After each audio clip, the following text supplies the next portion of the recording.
Hello, this is Minter Chen. I'm professor of Management Information System at Martin Smith School of Business and Economics, CSU, Channel Island. In this lecture, we're going to talk about teams or groups and to discuss issues related to work in team or work with teams. And working in team is really part of the leadership's related issue. And that's why we discuss this right after our discussion of leaderships. And it certainly has a lot to do with people, and also team actually go through some kind of team development process. And so we will bring in the process orientation in terms of the group or team's development cycle. Our learning objectives are defining teams, discuss the process of team or group development, differentiate the difference between groups versus teams. Although in this course, sometimes we use these two terms interchangeably, but some people actually try to differentiate these two terms. So we would study that a little bit. And we'll discuss the type of interdependency among team members. Also, last not the least, to discuss how to run effective meetings. If you hate meetings and think meetings are counterproductive, then this effective meeting lectures will be useful.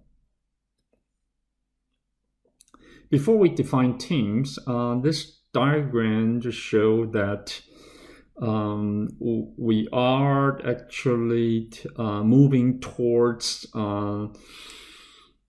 team that tends to work a lot of time virtually, which means people may not be located in the same office, but have to work together.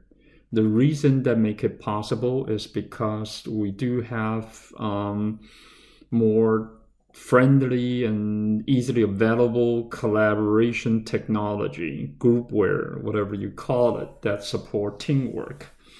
In the past, computer software tends to support individual productivity-related tool. But now with certainly email and some like Google Doc for sharing document, co-editing a document, working with team member virtually become relatively easy. And a lot of critical business process are actually carried out by teams instead of by member of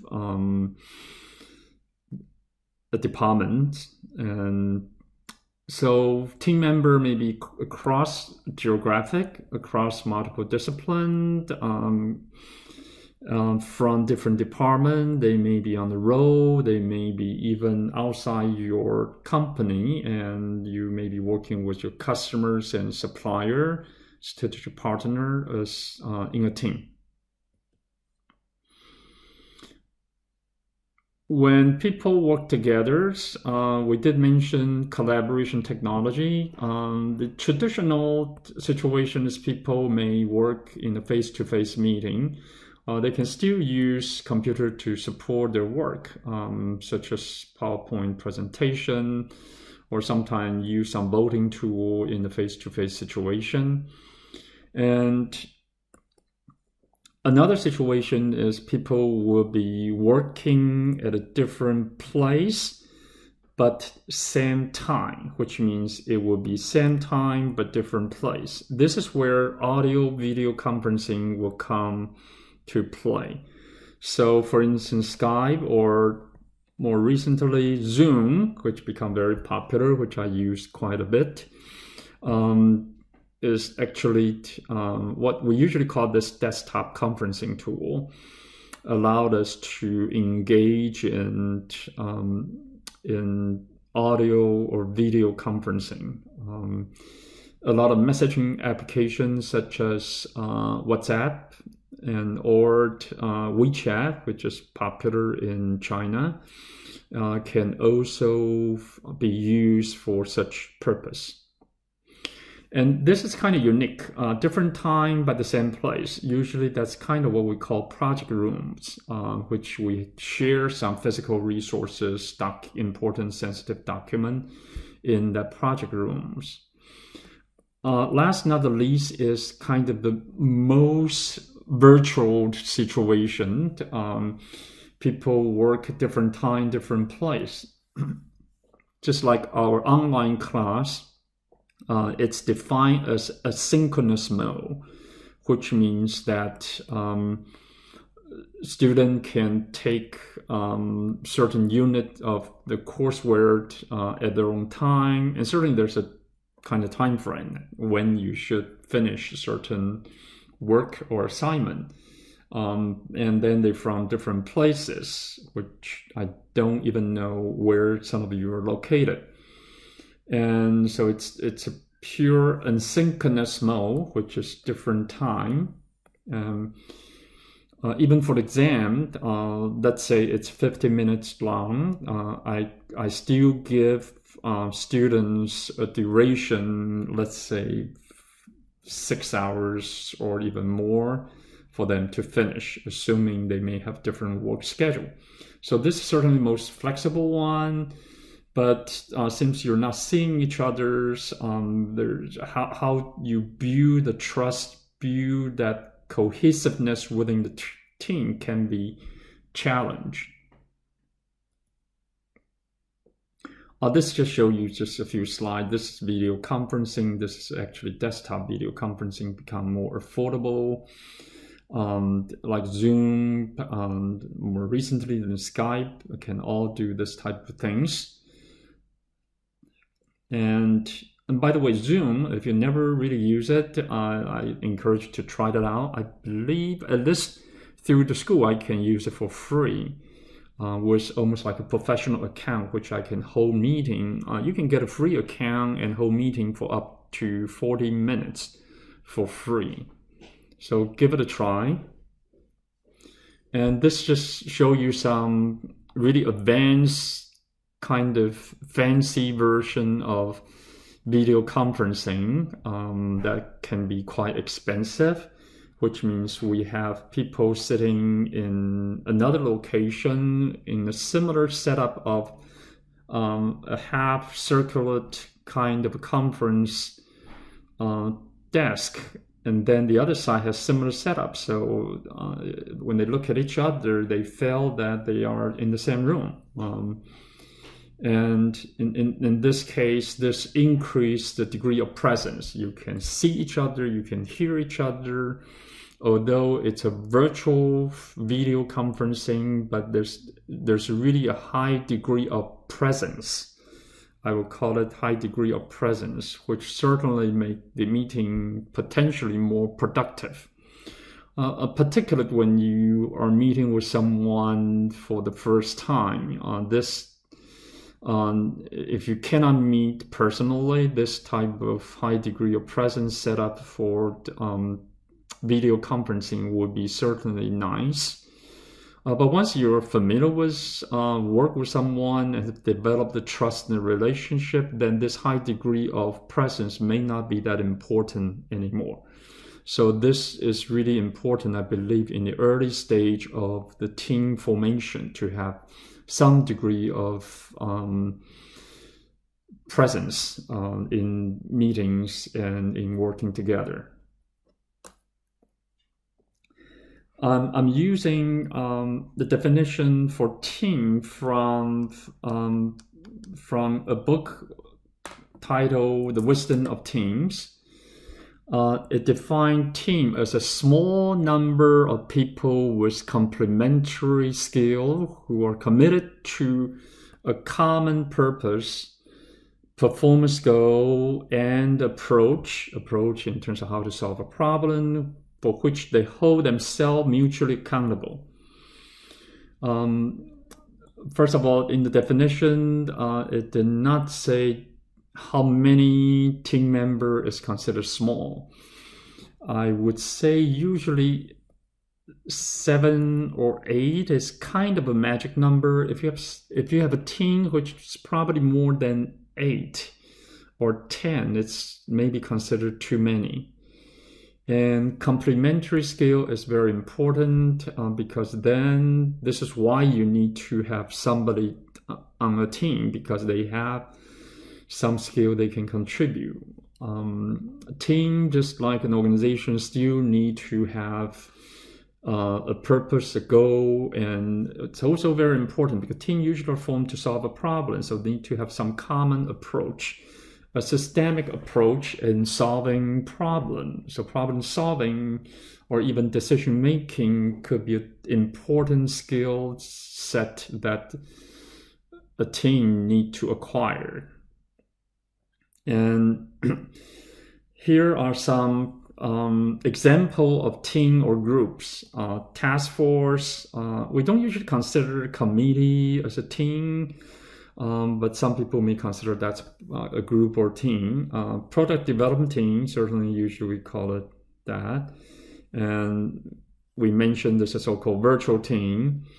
In a lot of organizations, the top management, like the C-suite, is considered a team. And so usually the CEO will hold top management meeting and work as a team to address important issue. In the same book, The Wisdom of the Team, they came up with this elements. They call it team basics. And if you look at it, team should have a collective work product, which means eventually need to deliver something. That something eventually will be used to measure their performance. And also people need to feel that they can grow their experience and skill set when they work in the team and learn from each other. And a well-defined team need to have commitment, which they need to have specific goal, common purpose, and meaningful purpose for motivating the team to commit to the teamwork. They need to have skills such as problem-solving skill, which I mentioned, decision-making, problem-solving skill, technical skill or functional area skill, and certainly soft interpersonal skill, which is teamwork skill related to team building and working with team member, etc. And they need to be held accountable to each other and maybe to the organization above. Mutually accountable, and usually there will be small number of people. When you have too many people, then nobody is really felt accountable for the result. And Tuckman, this is Carthic theory of stage of group development, which has 5 stages, describe how a team or group will develop over time. The first is forming, to form the team. Storming, which means that people come and maybe confused why they're here, and then they may have different objectives. Eventually there will be some conflict and misunderstanding which need to be sorted out or fight it out. And norming, which means that then they get used to each other and rule has been set, they know what they're supposed to do, and then they go to a stage that they are really performing, get the job done, what they have been chartered to do. And once the teamwork, the work which has been done and delivered, some of the team, actually a lot of team is considered temporary organization unit. The team may be adjourning, which means that they may go back to their department they affiliate with. Some team has a much longer lifetime, that's okay. but a lot of teams are temporary in nature. So this is a very famous stage model for team development: forming, storming, norming, performing, and adjourning. So here's just a little bit detailed definitions. Forming: members are kind of polite to each other because they may be seeing each other for the first time. They try to figure out how they may fit in. They feel some uncertainty because of the new situation. Storming: member may express what they really think, and they may be fighting for certain position within the team. Norming: they may be setting ground rules, acting in a more cohesive manner. That's a key word, cohesive manner. They would build a relationship with each other. Performing: member focusing on getting the work done rather than how the group are maybe getting along. Adjourning, which is wrapping up the project and eventually ending the group. So this is the 5 stages, a brief definition of what's involved in these 5 stages. And the group development stages, the 5 stages we describe, is a good framework. But it's really describe an ideal situation that a group may go through these 5 stages in sequence. But in reality, the situation may be much more complicated. There's little evidence that the groups go through these 5 stages in an orderly manner. So you need to think about how, in terms of the group that you may have involved in the past or now, fit in these descriptions. As an example, sometimes group might cycle through different stages because of maybe a new goal being set. The group in the norming stage may go back to the storming stage. And also different people in the group might be in a different stage because somebody maybe joined the group in the middle of the project, may feel that they're still in the forming stage or the storming stage instead of the norming or performing stage. So do remember the sequence of these 5 stages. Let's discuss just a little bit the difference between groups and teams. And as I mentioned, that sometimes I use or people use this 2 terms interchangeably. In this portion, we try to differentiate the 2.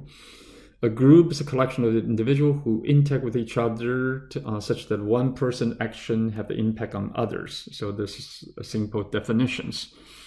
When you interact with somebody else, it's a group. And we have given the definition of a team. This is kind of another, this is the definition that we have given. So a team is a small number of people with complementary skill. They're committed to a common purpose, specific performance goals, and to a common approach for which they hold themselves accountable. And certain things may be missing in the definition of the group. Certain key words we highlighted here may be missing in the group.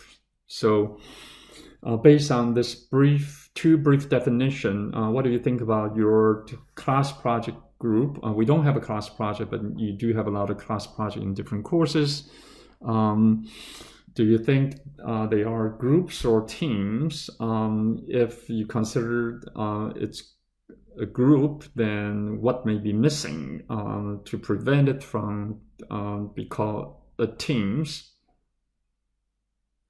And also think about why some students hate group project. And This is just the diagram showing the difference between group and team again. For team, it's collective performance. The synergy tends to be positive because we have complementary skill set. We are accountable for ourselves and mutually, and the skill set is complementary. And on the other hand, on the left-hand side, the group do share information. The synergy tends to be just neutral or sometimes negative. The members in the so-called work group are responsible just for themselves, and the skill set may be random and varying. There's a video kind of explain this a little bit. Last, we will kind of pose this question. You should pause the video and try to answer this, which is, which setup do you think get the most done based on your experience? A, working as a team. B, working as a group. C, everyone doing their work individually. So think about it, pause the video, and then certainly play and continue. Let me just share to end this lecture. I will share my comment. The answer probably should be, it depends. Remember, contingency theory in leadership. For the same thing here, depends on the work, depends on the nature of the work, on the culture in your organizations, and how the team or group being set up, has been set up with mutual accountability or specific goal or not. So it depends on the situation. Sometimes group will be just fine, and team sometimes certainly can be better. And certain things that can people can get it done individually, like just individual assignment. You're not allowed to work as a team unless it's told. So it all depends on the situation. Okay, that's it. We will continue our discussion of teams in the next video. Thank you. Bye-bye.